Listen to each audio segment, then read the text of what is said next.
बिस्मिल्लाहिर्रहमानिर्रहीम। अस्सलाम वालेकुम। आज की रेसिपी है बेसिक वनीला स्पंज केक। इसके लिए हमें जिन इंग्रेडिएंट्स की ज़रूरत है वो कुछ इस तरह से हैं।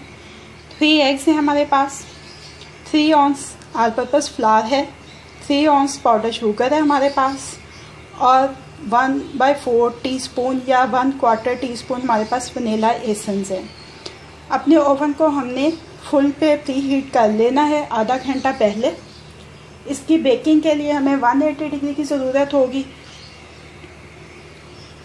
अपना बैटर बनाने से पहले हमने अपने केक पैन को लाइन अप कर लेना है। इसको पहले ग्रीस किया है, फिर इसके अंदर बटर पेपर लगा के फिर बटर पेपर को भी ग्रीस कर लिया है।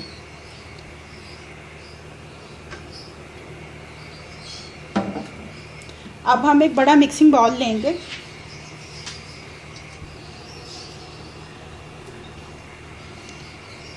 और ये एग्स इसमें डाल देंगे।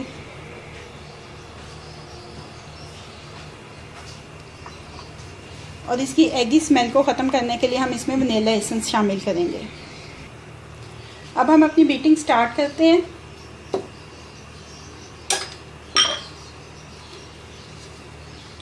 थोड़ा सा हमने अपने पैन को ज़रा ऐसे बर्तन को कर लेना है और इसको हाई स्पीड के ऊपर हमने रिबन फॉर्म आने तक बीट करना है। अब इसमें शुगर शामिल करेंगे।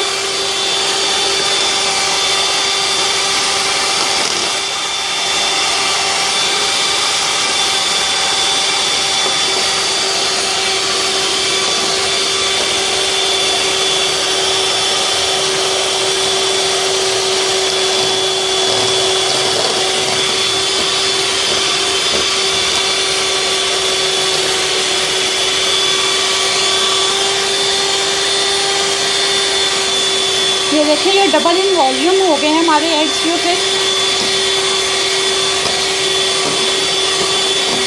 अभी हम बीटर को बंद करेंगे और चेक करेंगे कि हमारा रिक्वायर्ड कौन सा है स्टेज वो आई है या नहीं आई। ये देखें, इसको कहते हैं रिबन फॉर्म। जब ये स्टेज पे आ जाए बैटर तो इसका मतलब है कि ये रेडी है। ये देखिए, इसमें काफ़ी एयर जौन सी है वो इनकॉर्पोरेट हो चुकी है। अब हम इसमें ऑल पर्पज़ फ्लावर जौन सा है वो इंक्लूड करेंगे और ये काम बड़ा जेंटली करना है। ऑल पर्पज़ फ्लावर जो है उसको भी हमने 3 से 4 टाइम जौन सा है ऑलरेडी उसको छाना है ताकि उसके अंदर भी एयर जो है वो इनकॉर्पोरेट हो जाए। इसके अंदर हम बेकिंग पाउडर नहीं डाल दें। ये केक फ्लावर भी नहीं है, ये सादा ऑल पर्पज़ फ्लावर है।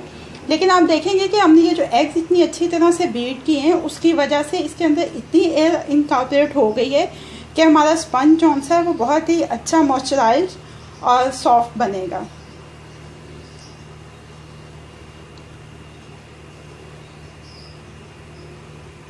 अब हम थोड़ा थोड़ा करके इसके अंदर ऑल पर्पज़ फ्लावर शामिल करेंगे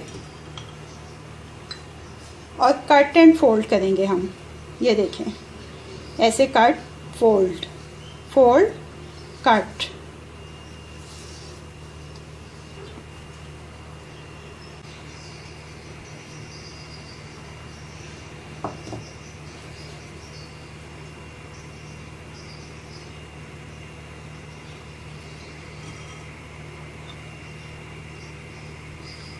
एकदम से आपने जौन सा है वो APF इसमें शामिल नहीं करना है, वरना इसके अंदर फिर वो जैसे गुठलियाँ सी बन जाती हैं वो ऐसे हो जाएगा। ये देखिए, हमने इसको इतना सॉफ्टली किया है कि इसके अंदर जो एयर इनकॉर्पोरेट हुई थी वो ख़त्म ना हो। इसको आपने कभी दाएं कभी बाएं नहीं घुमाना है, ये बस आपने ऐसे, ये देखें, फोल्ड।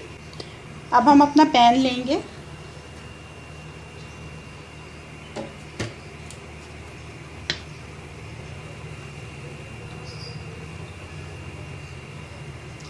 और इस सारे बैटर को इस पैन में पोर कर देंगे।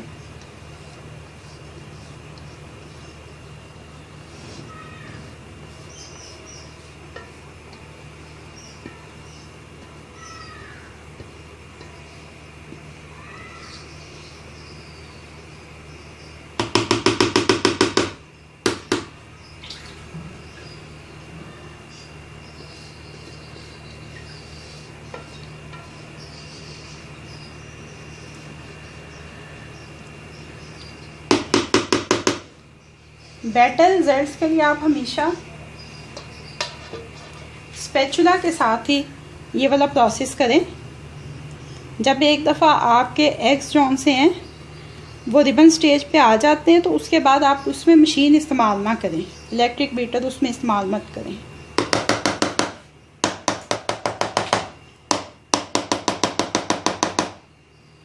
ये देखिए, इसको हम थोड़ा सा ऊपर बैलेंस कर देते हैं इधर कॉर्नर्स में भी।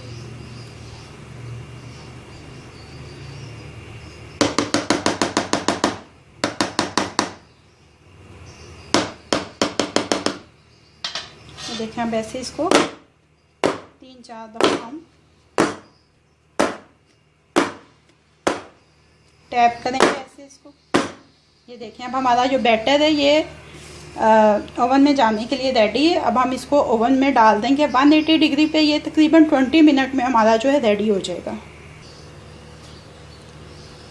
ये देखें तकरीबन 22 मिनट में हमारा केक जो सा है वो बेक हो चुका है। इसको चेक करने का तरीका ये है, एक तो ये देखें कि ये साइड उसने छोड़ दी है, दूसरा ये है कि आप ऐसे को टूथपिक लें, मुख्तलिफ जगह पे ये देखें डाल के देखें, ये देखें बिल्कुल क्लीन ये वापस आ रहा है। इसका मतलब है कि ये अच्छी तरह से बेक हो चुका है। अब हम इसको कूलिंग स्टैंड पे निकाल के ठंडा कर देंगे। ये देखिए हमारा बेसिक वनीला स्पंज केक जो है वो रेडी है।